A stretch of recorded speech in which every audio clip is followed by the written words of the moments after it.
Heartbeat FM en jy's ingeskakel by Hier's Hart. Dis elke Vrydag tussen 9 en 10 en dan Woensdae ook tussen 9 en 10. En soos beloof op sosiale media, ons het 'n baie spesiale gas vandag in die ateljee, die nimmerlike JD. JD, welkom. Ag baie dankie, nee, dis 'n voorreg om hier te wees, regtig. Ek's excited. Ja, ek's net so excited. Ek wou eintlik 'n live video voor die tyd gemaak het om die Facebook algoritme te triek.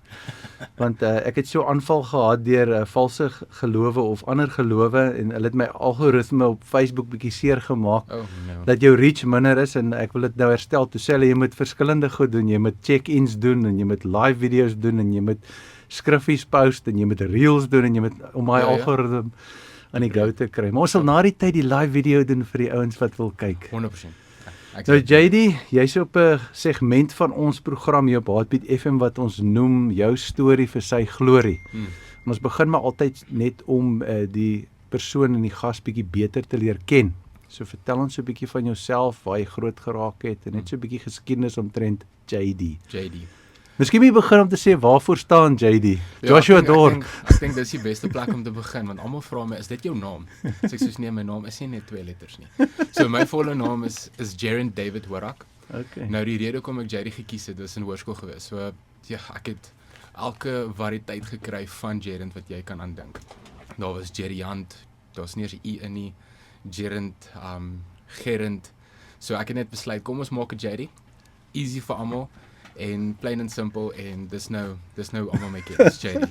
So jy het jou eie naam Ek het gekies. sommer net die eie naam gekies en dit het makliker gemaak. Goeie begin. Niks teen my pa of ma nie, dis 'n beautiful naam, maar dis bietjie moeilik. So as ek dit gekies. En ja, as ek dink aan my storie, dis 'n lang storie, maar kom ons begin van die begin af. Ek's gebore in Bloemfontein. So in die bloed is ek 'n Vrystater, Cheetah. En ek het my tot graad 9 het ek daar so skool gegaan en daar so my kinderjare spandeer. As ek dink aan my geboorte was dit 'n bietjie van 'n up and down gewees. Ek is mos gebore en ek het hierdie heavy asma probleem gehad. So ek was very in and out in die hospitaal gewees in 'n baie jong ouderdom. En asma was nogals heavy gewees, tot en met omtrent so graad 2, graad 3 se kant.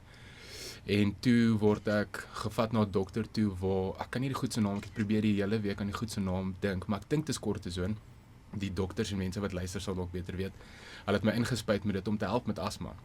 Jesus, maar hierdie het 'n neeweffek op my gehad. So ek het gegaan van 'n lekker maarlaaitie na 'n groot meneer.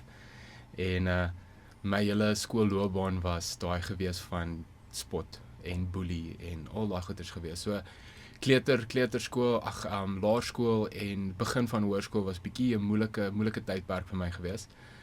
Dit het maar die JD gevorm wat baie mense leer ken het, daai stilgetrokke, praat nie veel nie. Jy moet my 'n hele paar vrae vra voor ek actually iets sê. En dit het lank aangegaan. So ek het daai identiteit wat gebroken was saam met my gevat my hele lewe lank. En toe kom hoërskool, toe begin ek nou 'n bietjie gewig verloor en ek begin gym en ek begin heavy in sport ingaan en ek begin bietjie gewig verloor. Toe begin ek nou aandag kry. Sure. En toe begin daai gebroke identiteit nou nog gebroken raak want nou probeer ek my identiteit kry en hoe ek lyk. En jy weet ek kry nou daai aandag van mense af en nou sê ek soos yes. So toe het ek nou my hele hoërskoolloopbaan geloop met daai identiteit van jy weet as ek goed lyk dan is ek in die cool groepie. As ek goed lyk, dan is ek aanvaar. As ek goed lyk, dan sal mense met my kom chat. En dit het net gelei na 'n klomp ander goeters toe. Na drank, dwelms, you name it. Ek is deur al daai goeters. En toe het ek nou, ons het getrek graad 9 hier na George toe. En ek het hier gematrikuleer in Outeniqua. En ek dink einde matriek, ek dink dis waar dit vir my nogal so baie donker tyd geraak het. Die rede hoekom ek dit sê is, ek was klaar, jy weet, gebroken in my identiteit, nie enigstens geweet wie ek is nie, baie gekuier, elke naweek was dit clubs toe, ons het gedrink en ons het alles gedoen wat ons kon doen. Maar einde matriek toe was nou die hele plan gewees om Potch toe te gaan. Ek het ingekom by Potch, apartment was gereël vir ingenieurswese, so dit was nou waartoe ek moes gaan. En ek was reg vir dit. En einde matriek, Desember, word my ma gediagnoseer met kanker. Toe is my hele planne so 'n bietjie omver gegooi. My hele wêreld is basically om kant gedraai. Want voor dit was sy gediagnoseer, maar toe sy skoon daar uitgekom en toe word sy nou weer gediagnoseer. Maar hierdie keer sê hulle dit het aggressiewer teruggekom as die woorde. En daai afgelope paar maande daarna was ek dink een van die rofste tye van my lewe gewees. Ek het letterlik gesien hoe kanker my ma opvreet, waar sy vel en been was op die einde van die dag. Waar sy letterlik in Februarie oorlede was as gevolg van dit.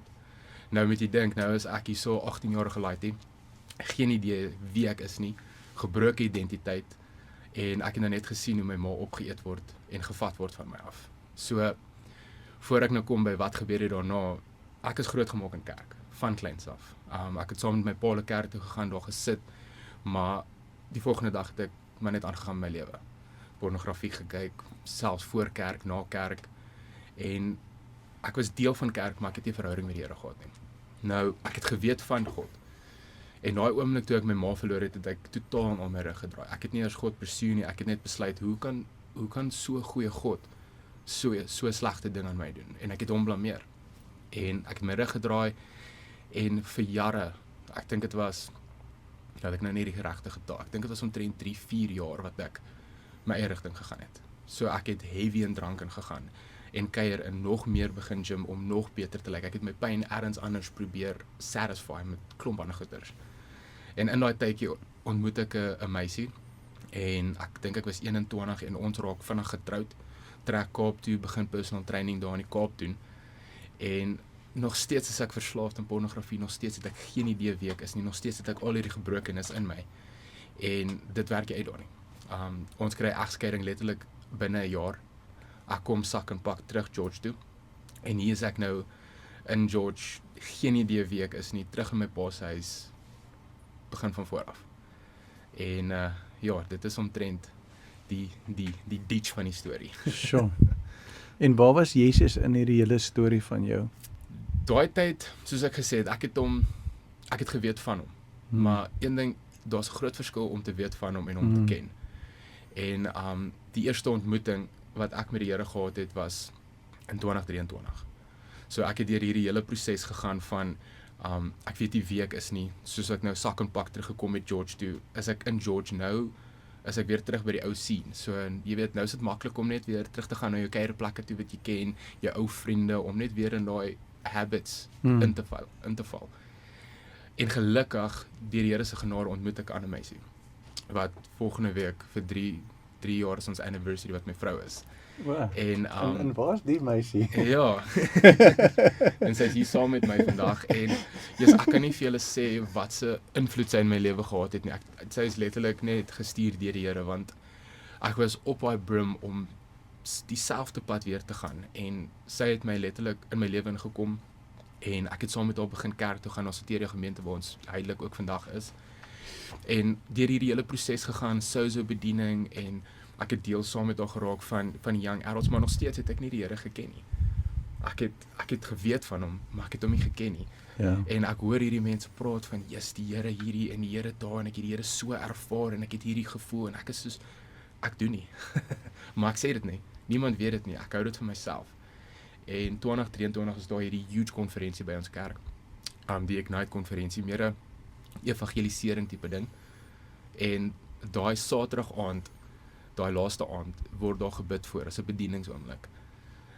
En ek gaan vorentoe, so 'n bietjie agtergrond, ek kom van die ou apostoliese kerk af, so Heilige Gees was nie altyd daar gewees nie. En ons het nie dit geken nie. So hier begin mense rondval, en mense ervaar die Here, en ek staan daar, en ek is soos, wat gaan nie aan?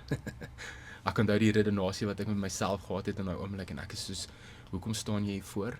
Gaan sit, hierdie is weird, ek dink nie jy moet hier wees nie, hierdie voel nie reg nie. En ek onthou hoe ek vir myself gesê het in daai oomblik, is net asof daar soos 'n kalmte oor my gekom het, en ek is soos, dis nou of nooit. Dis of jy gee nou alles, of jy gaan aan en jy lewe nog steeds maar 'n onsekerheid vir die res van jou lewe. En ek onthou ook vir myself gesê, Jerry, jy gaan nou alles gee. En ek begin bid, en ek vra die Here, U kan my kom aanraak hoe ook al U wil. Maar ek kies vandag om alles te gee. Ek kies vandag om my lewe vir jou te gee, en ek wil hê jy moet inkom. En die ou wat nou bid vir almal, gaan verby almal, en hy kom na my toe, hy raak my skaars, en daar drop ek. Die heel eerste keer wat ek val. En ja, die experience wat ek daar gehad, die Here vat my dadelik in hierdie vision in. Nou, In hierdie vision is ek in die tabernakel. Geen idee gehad wat die tabernakel is daai tyd nie. Letterlik eers die jaar daarna het ek geleer wat die tabernakel is.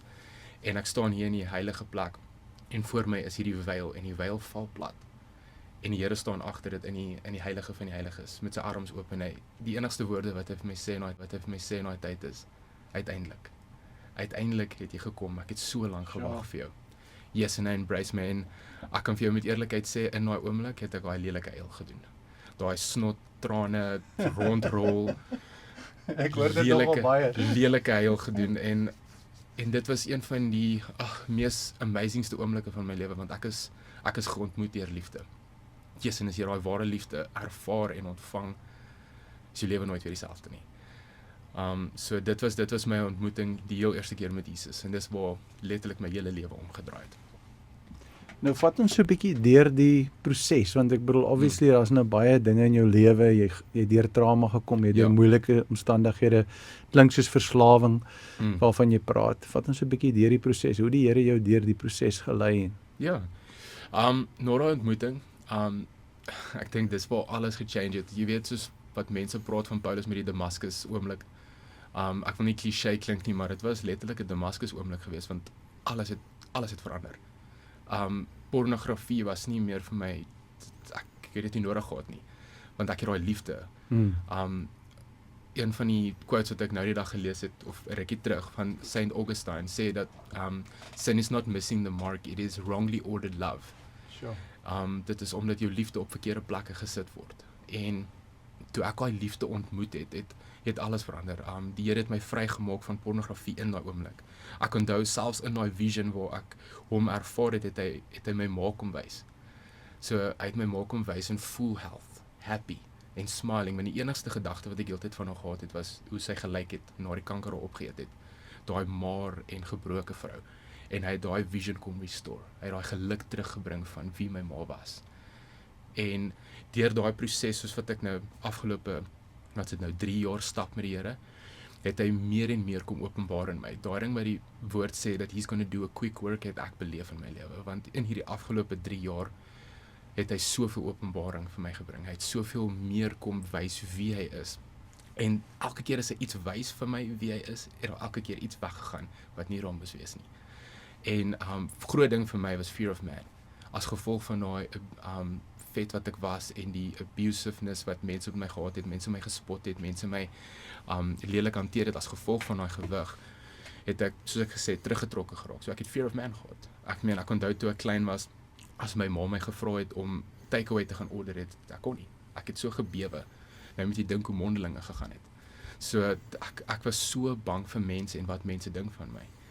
En na dit het die Here my letterlik net kom vrymaak van dit. Ek sal nooit vergeet die eerste keer waar ek gevra is om te kom teach op by Soteria nie, waar ek op bo gaan staan het en jy weet fear of man wou terugkom en ewe skielik is dit net daai peace van jy weet hierdie gaan nie oor my nie.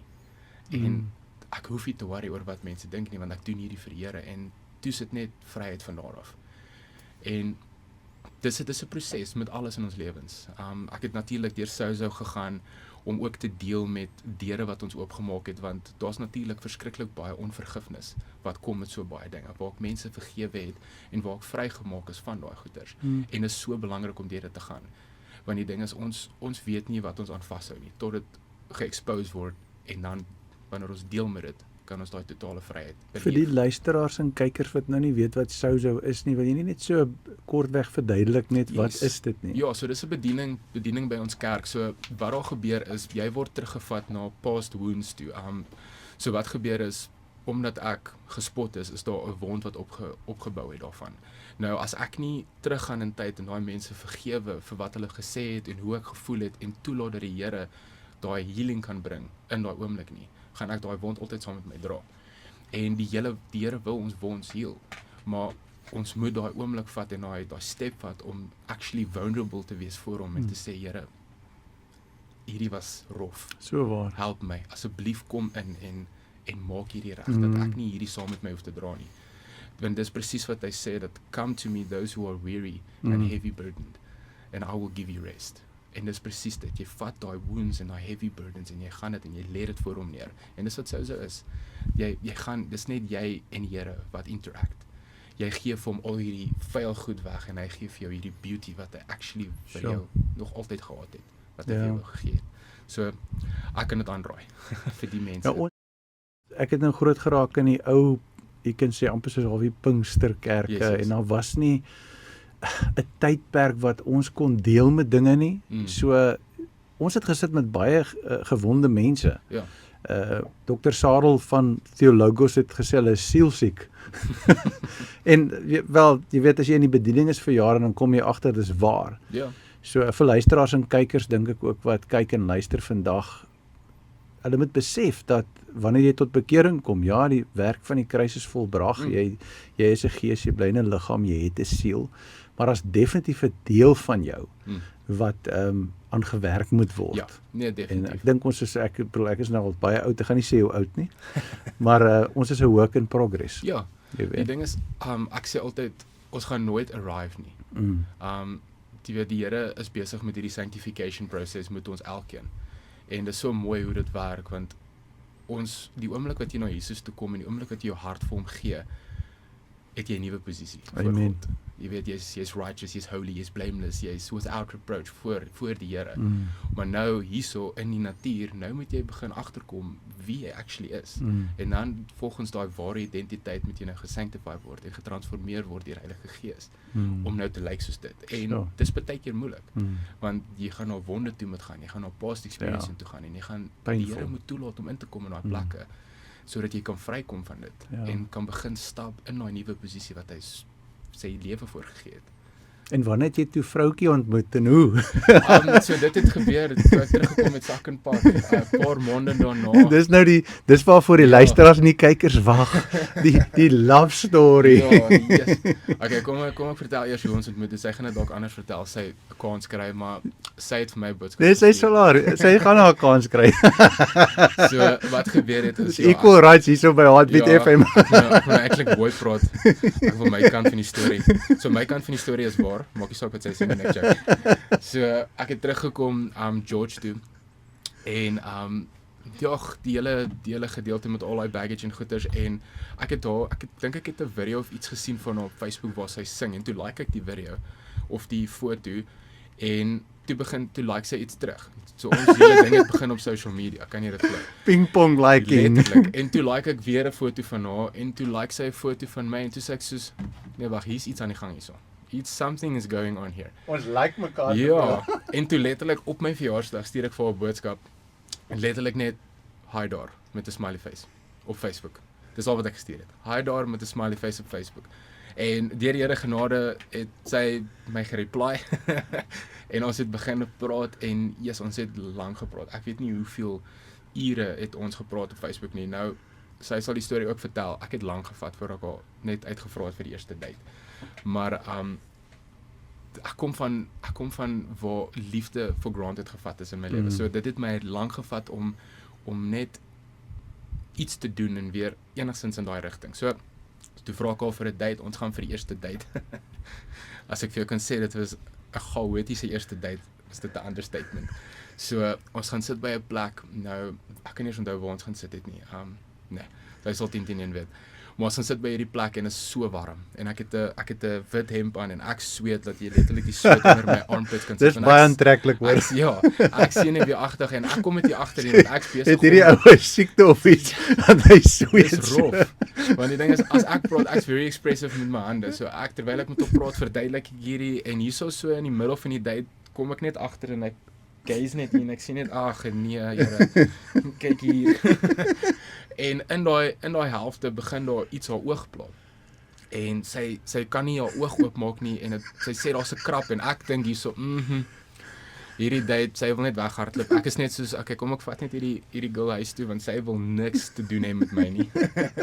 En toe actually is dit iets ergs en toe kry sy hierdie heavy dry eye wat actually 'n baie lang probleem, sy sal haar testimony share met dit was in haar lewe. Maar dit was die ontmoeting geweest. Dit was die eerste date en daar was klomp ander dates geweest daarna. Maar hoe ek haar ontmoet het en hoe ons selfs deur daai date nog steeds mekaar gevind het, is letterlik, ek wil dit noem divine appointment. Ja. Want sy was net bedoel om my vrou te wees, soos wat Ja. ons hier sit vandag. So ja, that is the romantic story. Ek dink dit bring ons tot by jou bediening en net die vraag rondom jou bediening. Jy weet, hoe het jy in die bediening begin inkom? Het dit vinnig gebeur, stadig? Wat het gebeur? Vertel ons so 'n bietjie. Voor ek daar uitkom, moet ek eers vertel hoe ek enigstens geweet het ek moet na die bediening toe gaan. So 2023 was een van daai crazy jare gewees, want dit is waar ek Jesus ontmoet het, dit is waar ek en my vrou getrou het en dit is waar die Here my roeping aan my kom openbaar het. So langs storie kort, ons wou na 'n konferensie toe gaan, selfe konferensie, ou by die konferensie kom doen dit by ons, het 'n konferensie gehad in Appington, ook 'n evangelisering konferensie, 'n hele week lank. En 7 van ons is gesponsor om te gaan, R50,000, al die geld is betaal vir ons. Ons is op pad Appington toe, excited om hierdie ding te gaan doen. En ons kom daar uit, en hierso die derde dag, as ek reg kan onthou, derde of tweede dag in worship, want dit was intens, dit was van die oggend tot die aand, waar dit worship en teaching is. So ons is in daai presence die hele tyd. En die derde dag, slaan ek grond toe. En ek het hierdie ontmoeting in die Here se heerlikheid het ek nog nooit in my lewe gehad het nie, waar ek op die grond lê, ek kan nie beweeg nie, ek kan nie my oë oopmaak nie, waar ek letterlik net oorgee, en die Here kom in hierdie vision weer, en hy kom hier voor my, deure maak oop, hy roep my op, en ek gaan saam met hom in hierdie gang af, hierdie goue beautiful gang, en aan die einde van hierdie gang is daar 'n stok, wat ek nou weet is 'n shepherd hoek, daai presies daai stok met die hoek, presies soos wat dit verduidelik word. Ek het geen idee gehad wat dit is nie. En ons kom aan die einde van daai gang en hy gee die stok vir my. In daai oomblik het ek nie geweet nie. En hy druk 'n knoppie en hierdie elevator deure maak oop. Ons gaan in hierdie elevator in en hierdie elevator gaan al die pad af. En toe ons onderkom en hierdie deure maak oop, dis hierdie huge grasperk voor my met duisende en duisende en duisende skape.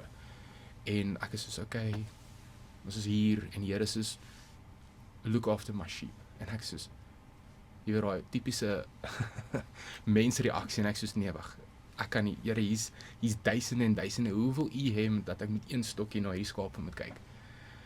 En hy draai na my toe en hy vat my hand en hy sê vir my, jy gaan dit nie doen nie, maar ek gaan dit saam met jou doen. En die maande daarna het ek met woord confirmation by die Here gekry dat hy my geroep het om 'n herder te wees. En natuurlik, eerste ding wat opkom is, ek moet pastoor wees. Jy weet, dis herder, pastoor, maar hy het vir my so mooi kom openbaar waar ek self by my werk 'n herder kan wees, waar ek self dit wat ek klaar mee besig is, 'n herder vir mense kan wees. En so het ek begin in die bediening gaan. Ek was klaar besig met my vrou met die young adults, voor ek nog die Here ontmoet het. En na daai het alles geshift. Want toe het ek nou die waarde gesien. Nou het ek gesien wie ek is en wat ek kan doen vir die Here. En ek het begin lewe van daai uit. So ek het young adults deel geraak en toe begin ek genooi word om te teach op sondaande in ons kerk. Yes, en die Here het so deur my kom werk. Ek kan vir jou met eerlikheid sê, elke keer as ek op daai stage klim, is dit Heilige Gees wat oorvat. Sure. Dit voel letterlik ek sit agter op 'n stoel en hy gooi, want ek wil nie onafhanklik van Heilige Gees op daai stage klim nie. Ek wil nie dit probeer nie, ek gaan dit nie probeer nie. Dit is alles vir sy glorie en hy moet oorvat. Hy moet my gebruik hoe ook al hy wil. En dis hoe ek in daai ministry ingekom het, en laas jaar het die Here dit op my hart gedruk. Een ding wat ek kan sê is, wanneer jy sê ek sal nooit dit doen nie, is dit 'n baie groot kans dat jy dit gaan doen. Halleluja. Want die eerste keer wat ek gesê het, ek gaan nooit op 'n stage kan praat nie, Here het dit oopgemaak, en die ander ding was, ek gaan nooit 'n leier van tieners kan wees nie, of ek gaan nooit in youth ministry kan wees nie.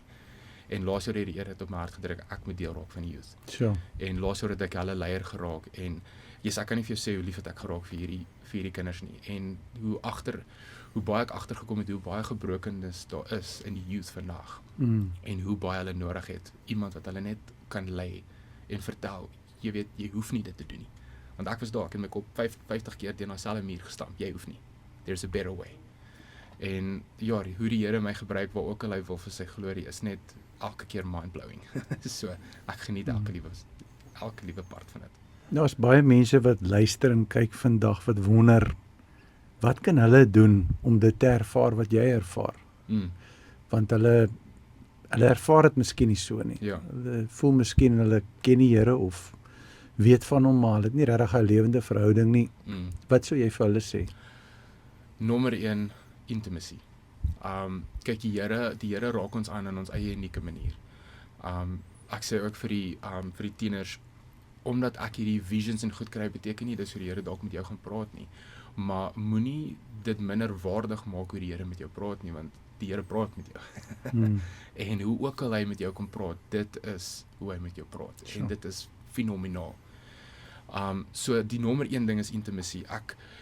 Ek het nooit die visions verstaan tot ek actually begin stilte tyd met die Here doen nie. Waar hy my kom verduidelik het hoe hy met my praat, hoe dit werk. Want dit was nie, ja, ek het hierdie amazing vision gehad die eerste keer wat ek hom ontmoet het, maar ek het nie geweet dis hoe hy met my praat nie. So daai was 'n hele journey gewees van tyd spandeer met die Here, hom leer ken, myself in hom vind en begin agterkom oor hier's 'n continual ding wat besig is om plaas te vind. En die meer tyd wat ek hom moet spandeer het, die meer ervaring en encounters het ek gehad met hom. Ons kan nie net Christene wees wat Sondag kerk toe gaan, 'n bietjie woord kry, 'n bietjie saam worship en huis toe gaan en niks verder doen nie. Want as jy dit gaan doen, gaan jy nie daai ervaring daar kry met hom nie. Dis dieselfde, ek dink dit met dieselfde met my vrou. As ek een keer 'n week met my vrou sit en praat en tyd met haar spandeer, hoe gaan daai verhouding lyk? Of as ek na haar toe gaan, ek maak altyd hierdie grappie en die enigste tyd wanneer ek met haar praat is hierdie hoë Afrikaans wat niemand verstaan. Ag, geagte vrou, ek is so lief vir jou, wonderbaarlik is jy. Goeie dag vir jou en sien jou later. Dit sal nie werk nie. Die Here wil hê dat jy moet share met hom en praat met hom, soos wat hy daar langs jou sit en jou hart moet deel met hom, want hy is daar. Die werklikheid is nie, ag, die Here is ver weg van my af nie. Nee. God het gekom en hy het gekies om 'n woning in ons te maak. Hy is so naby soos wat hy kan kom. Ons hele lewe is daai bewusmaking van hoe naby het hy actually gekom. Hy's hier. Hy's by my every single day. En wanneer jy by daai bewussyn kom, wanneer jy tyd maak vir hom, verander dit alles. Dan gaan jy hom encounter. Want hy wag vir daai. Hy wag dat jy net kom sit en sê, Here, praat met my. Sure. Halleluja. Ons het impromptu op Facebook live gegaan. En my hand voel nou asof ek 'n foon is. Maar van die luisteraars wat kyk nou, natuurlik sal die klank nou nie uitstekend wees want ek het jou nie gemic vir dit nie. Maar ja, julle kan later kyk op Heartbeat TV op ons YouTube kanaal en ook op social media en ons sal ook reels maak en daai audio gaan perfek wees. State of the art studio audio.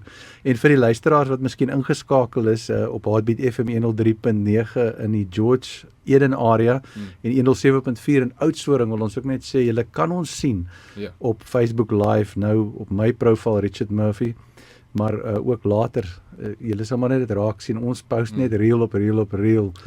So ja, jy's meer as welkom. Ons gaan nou tot ziens sê vir die Facebook Live ouens. Ek wil hulle nou nie net afgesny het nie, want dan is almal, was die video, dis af, die storie is nie klaar nie, jy weet. So maar my hand gaan afval, so ek dink ek gaan net vir hulle nou tot ziens sê. Baie dankie dat jy ingeskakel was op Facebook Live. Ons sê bye, ons sit julle live af. No hard feelings. No hard feelings. Ja, soms doen ek sulke impromptu goed en dit snaaks, dis hoe die Here werk. Die ding wat jy gesê het wat my baie getref het, is ek het groot geraak in die kerk, in 'n pastoor se huis. En wat ek gesien het vir my tot oortuiging gebring dat ek wil nie dit hê nie. Ek wil nie dit hê nie. Ek wil nie so leef nie. Daar was, ek wil sê armoede, swaar kry, daar was rugstekery en daar was seer.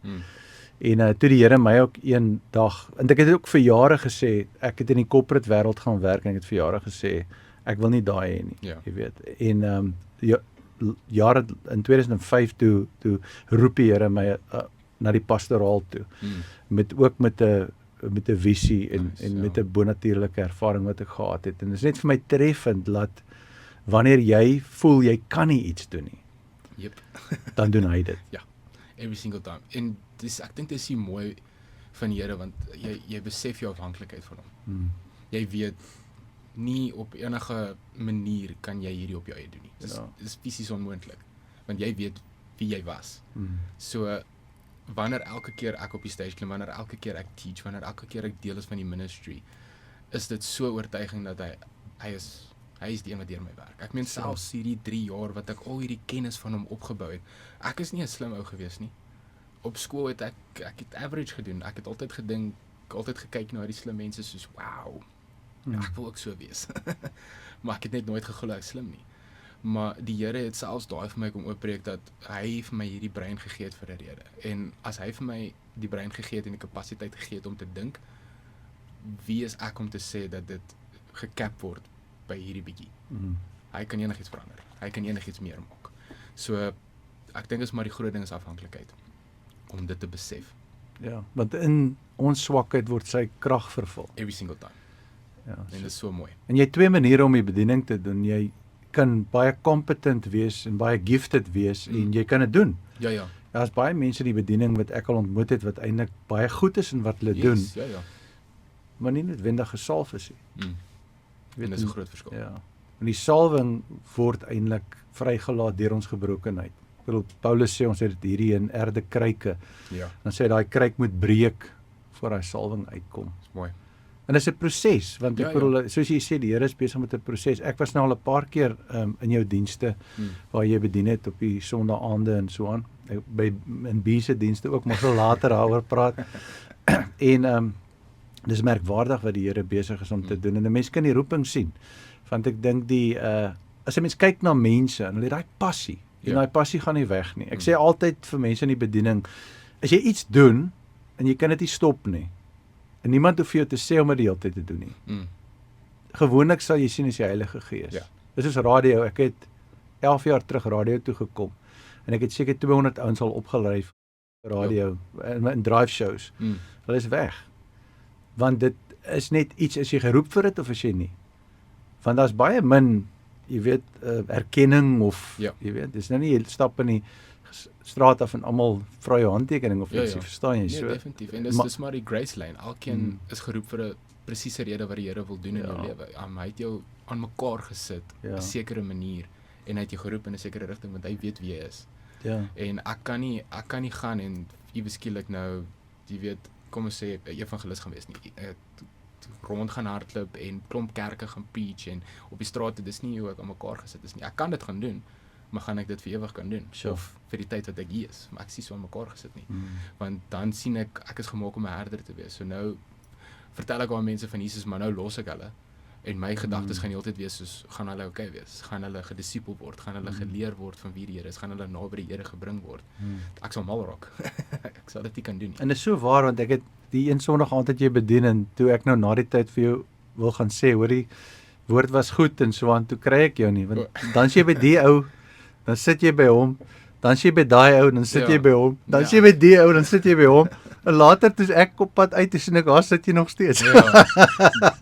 En ek kan vir jou sê, my vrou sal definitief daarvan praat, ons het 'n ding, veral na aande van preek, dan is dit soos, okay, ons moet dadelik ry, sodat ons huis toe kan gaan, want ons weet, as ons nie dadelik ry nie, en dan 99% van die keer is dit ek wat sit, en met iemand gesels, en dan sê ek elke keer vir, okay, moenie praat nie, onthou ons moet gaan, en sy soos, my man, jy's die een wat elke keer sit, maar dis vir my, dit bring my soveel joy, want dis waar ek daai one-on-one connection kan hê en kan sien, het hulle actually ingevat wat gesê was, hoe doen hulle, waar is hulle, en weer eens, is maar net hoe die Here my aan mekaar gesit is, en dis waar ek floreer, want dis wie hy my gemaak het om te wees, so ek geniet elke oomblik van dit.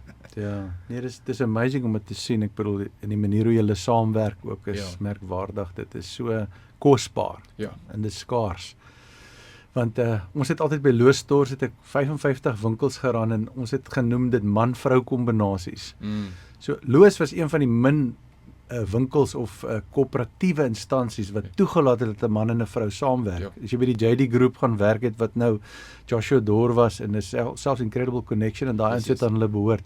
Hulle sal jou nie toelaat om saam met jou man of jou vrou te werk nie. Maar omdat Loos sulke plaas dorpies, ek bedoel daar was in elke dorpie in Suid-Afrika was daar 'n Loostors of is daar 'n Loostors, want hulle is al 70 jaar in die land. En dan het hulle die man-vrou kombinasies. Dan sit hulle die man en die vrou saam en dan kyk hulle spesiaal ek onthou in een van die dorpe in die Karoo was dit 'n plaasboer en sy vrou. Hulle was die Loostors manager. Hy is die manager en sy is die credit manager. So hy try die sales kry aan die voorkant en sy keer dit af aan die agterkant. Dis 'n goeie En kombinasie. vanaand dan stoei hulle by die huis. Maar ons het altyd gesê die man-vrou kombinasie werk nie. Ek weet toe ek in die Oos-Kaap was daar op die wat ons genoem het border region, was daar by Umtata se kant, daar het ek 'n man-vrou kombinasie gehad wat plofbaar geraak het. Ek moes eintlik in my kar spring en deurjaag soontoe om dit net, en dit was eintlik 'n streeksbestuurder en sy vrou wat saamgewerk het. Ja, so jy kry man-vrou kombinasies wat nie werk nie. Ja. Maar wanneer die Here mense bymekaar gevoeg het, dan plaas hy daai roeping in albei se hart. Definitief. Ek meen, ek kan kyk natuurlik almal wat getroud is weet in huwelik is daar, jy weet, sy dinge wat uitkom. Maar ek kan met eerlikheid sê, soos wat ek hier sit en my vrou sal saamstem, ons het nog nie een keer heavy vasgesit wanneer ons mekaar ken nie. Want die ding is, ons het daai ding van as iets fout is, moet ons daaroor praat. En ons kom daar, vat elke dag of 2 langer, maar ons kom daar uit en dan praat ons oor dit en dan gee ons mekaar die tyd om te chat oor dit en ons hart te deel. En dan is dit nie net van, okay, ek het jou gehoor, maar ek gaan nog steeds dieselfde ding doen nie. Nee, dan is dit soos, okay, verander en los bietjie meer van daai ding wat al gepla het en meet mekaar in die middel. Want baie mense wil hulle eie sin hê in huwelik, maar hulle mis heeltemal it needs to be both ways. Andersins gaan dit nie werk nie. En ek weer eens dank Vader vir dit, want ons albei, ons komplementeer mekaar. Ek kan nie my lewe sien sonder haar nie en ek hoop sy kan nie haar lewe sien sonder my nie. Ons sal maar hoor wat sy sê. Laat sy vir haarself praat, jy. Dit moet nie woorde in haar mond soet nie. So omdat sy hier sit, jy sal dit sê, nee. Ja, en dis is eintlik 'n belangrike punt wat ek voel die Heilige Gees, soos wat ons nou afsluit, bring op, want daar's baie mense wat saam in bediening is en ons is eintlik almal in bediening. Ja. Jy weet hierdie ding van jy's geroep, jy's nie geroep, jy's geroep. Dit is nie nonsens, want op die einde van die dag, hy sê ons is 'n liggaam, ons is lidmate van daai liggaam en elke ou het 'n funksie. Hierdie ding van 'n one-man show of net 3 ouens in die kerk wat al die werk doen, het eintlik net die res van die kerkmense lui en sleg gemaak, want hulle moet disippels wees. God volg tot op die punt waar die lig van Christus deur almal skyn maar die man-vrou kombinasie, dit is jou tweede verhouding. Jy weet, jy het jou verhouding met die Here en dan het jy jou verhouding met jou man of jou vrou. Ja. As jou verhouding met die Here sterk is en jy is lief vir die Here, gaan dit oorspoel. Dan spoel dit oor, solank jy nie, jy het nou gepraat van sielareas en solank jy nie met 'n lot nonsens sit in jou sielarea wat jy nie meer gedeel het nie. Ja. Want dan kan daai goed dit sal altyd inspoel. Probleme bring. Ja. Want dan kan jy mekaar teleurstel, jy kan mekaar sleg sê, jy kan beklei tot op 'n punt wat jy lelike goed sê wat jy nie weer kan terugvat nie. Dan begin hierdie verwyte te bou in 'n huwelik. In Engels het hulle die woord, hulle noem dit passive aggressive. Dan wanneer jy sit met 'n koppel en julle is uit saam vir ete en jy sit nou in chat en dan ewe skielik het hierdie twee so of hulle het so vibe, jy weet, passive aggressive. Ek het nou eendag vir Teresa gesê, no way. Nee. Want jy weet, ons het oor iets nie saamgestem en toe ons gaan kuier vir mense en toe kon ek kon voel hierdie gogga is besig om in te kom. Ja. Jy weet, so dit is iets wat jy bewus van moet wees. Ja, definitief. Want is soos ek sê, dis die tweede verhouding. So as jy jou verhouding met die Here sterk hou, dan gaan die salwing van God op jou wees. Hy gaan jou lei. Maar as jy jou verhouding met jou vrou teen die muur vasry, dan gaan dit die ding wees wat jou bediening opmors. As jy haar gaan afskeep, nie tyd gaan maak van haar nie, dan it's not going to work out. So ergens moet jy daai balans kry. Nee, definitief. En veral omdat sy voltyds ministry is, ek's deeltyds en dan werk ek nog. Daar's party weke waar ons miskien net een aand saam het. En party weke waar ons nie eers een aand saam het nie. En nog steeds daai tyd te maak. En dis nie 'n ons kry dit reg nie. Dis 'n proses. Ons, jy weet, daar's tye wat jy gaan moet kies, okay, ons gaan nie nou die TV aansit nie. Ons gaan nie nou enige plek doen. Ons gaan nou sit en ons gaan 'n bietjie gesels. En ons het nou letterlik laas of gister die chat gehad dat ons moet weer by mekaar kom. Ons moet chat want ons is te besig nou. En dis 'n belangrike ding. Jy moet dit dinamies bestuur want die vyand, as hy sien hy kry jou nie op jou geestelike lewe nie. En jy worry nie oor die reels wat oppop met halfkaal vrouens en nou gaan jy in porn in of iemand sit drugs voor jou neer of drank of jy het vriende wat jou probeer verlei of mislei manier en hy kom agter dit werkie. Dan wat hy gaan doen, dan begin hy met onmin. En dan begin hy in die kerk goed te saai tussen die mense en dadelik dan begin hy die split in die kerk en almal is te mekaar, dan kom hy tussen die man en die vrou in en as jy weer sien dan is die resep net nie reg nie, dit werk nie. En my skoonpa het altyd gesê, die tyd wat ons herlewing ervaar het, toe God sy gees uitgestort het op die kerk, die een ding wat hy kan onthou, is ons was in totale eenheid. Ja. And that needs to be. Ons, die kerk, die spesiale leierskap. Ons het op 'n manier gekry wat ons in totale eenheid was. Ja. Iemand het gepiepie op die radio. Verskoon tog. Dis ons air conditioner wat dit doen. So 'n bietjie loop. Ek moes eintlik Woensdag iets gesê het en ek dink die mense dink, jy weet, ek hou sulke struwe onderhoude met die mense dat hulle broek nat maak. Hoor jy net. Jy het gesê, toe ek nou agtergekom, okay, dit is nog ons pretty loud. Ek het daar net kyk. Ja, so. Ag, maar jy het een ding gesê, Richard, wat so mooi is en ek dink luisteraars moet dit hoor. En dit is daai van, jy weet, kerk is nie gemaak om dat net die pastoor van die Here af hoor en hy kom gee of dominee of wie ook al nou daar voor staan. En ons is net daar om te hoor van hom af nie. Dis daai era van Moses mentaliteit is heeltemal weg. En net om terug te kom met daai ander vraag wat jy gevra het van hoe kan ek die Here experience? Ons is gemaak om 'n verhouding met hom te hê. Ons is nie meer die Israel volk wat buite staan en kyk hoe Moses in die tent en gaan in hierdie amazing experience het met die Here nie. Daai uitnodiging is vir ons elkeen. En Jesus het dit moontlik gemaak vir ons om in te gaan. Sure. So nou moet ons begin ingaan. Dus daar is nie 'n verskoning nie. Tyd kan nie 'n verskoning wees nie, werk kan nie 'n verskoning wees nie. Verhouding met die Here is number 1. Wow. En as daai intimacy en daai verhouding met die Here reg is, jou werk sal in plek kom, jou huwelik sal in plek kom, maar as daai verhouding nie met die Here reg is nie, gaan alles om dit crumble. Ja. So dit is nommer 1. Jy hoef nie te wag vir 'n pastoor om vir jou woord te gee nie. Natuurlik is daar krag in dit. Maar gaan hoor self by die Here. Amen. Hy sou nie gesê het, my sheep will know my voice, as ons nie sy voice kan leer ken nie. Sure. So maak tyd vir dit. Dit is so belangrik.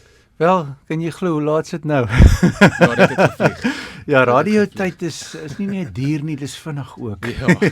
Dis duur en vinnig. Ag, maar dit is lekker, jy sien. Ja, wel JD, ek is so dankbaar jy het gekom na Heartbeat FM om jou storie te deel vir sy glorie en ek is seker ons luisteraars en kykers gaan werklik waar aangeraak word nog vir weke om te kom en miskien nog maande om te kom soos wat hulle luister en kyk na segmente of die volle weergawe van jou storie.